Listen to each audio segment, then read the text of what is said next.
when we were walking to go to the track, I saw a tree. And this tree, it just like took my total attention because it was big. It was a big tree with like, it was ugly. It was an ugly tree. You could tell like the tree was old and has been standing there for a while. And I'm thinking, wow, I wonder how old this tree is.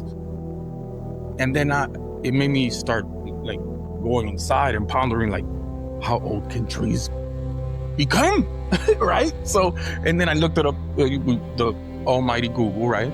And do you know that there's trees that can live up to 5,000 years.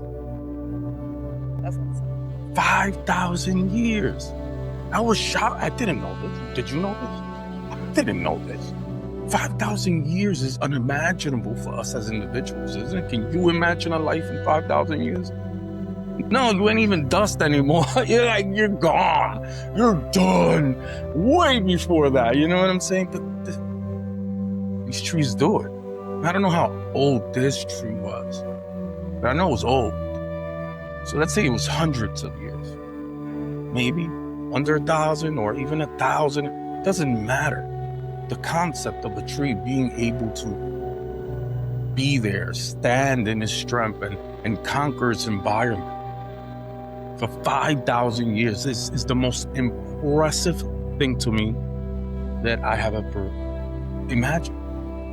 And as I sat there and I looked at this tree, right? And I'm like, wow, you monster, you could do it, right? And then as I'm standing there, I look at one side of the branches and I see a squirrel.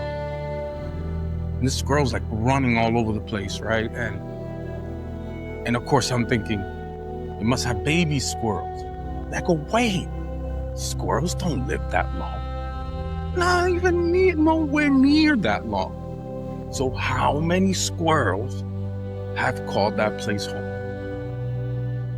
How many families of squirrels? If they become family, right? I'm not a squirrel expert, but how many to this one tree that's been standing here that long? I'm like, wow, what a legend. And then I look over to the other one, the other side of the tree, and I see birds. How long do birds live? And we know they make nests and have families. Nowhere near that long. So here's these birds, generation after generation after generation, in this tree. And meanwhile, all of these generations have continued and this tree has stood there, right? It just has stood there. And then I want to look closer and I see the ants, right? The little bugs like trailing in the pieces of wood. And I'm like, they don't live near half as much as all of these other animals. How many of those are here? How many of those have made this home? A lot, right? And this tree that just stands there. So then I go backwards and I start to think, what did it take this tree to get here? And does it know it's such a legend?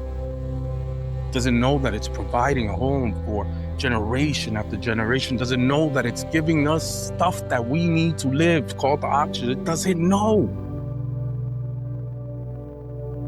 How did it get here? It didn't decide it. It didn't control itself there. And then you think about how a tree starts. It starts as a seed. Actually, many seeds, right? You need many seeds to get one tree because they don't all make it. Why don't they all make it? Because they have no control.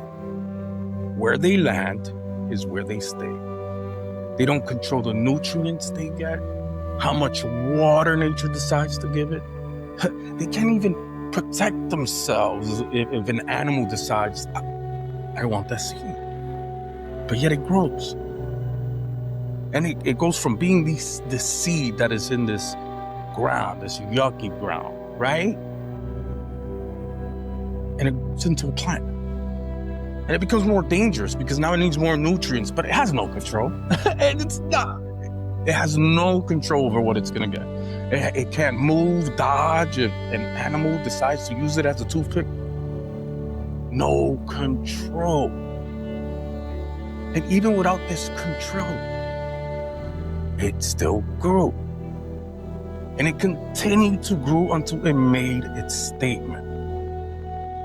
So it's lived its purpose and created legacies for animals for years upon years upon years. It had no control. The only thing it had was what it wanted to become. A tree. That's all it had. And that's all that seed needed to become that tree.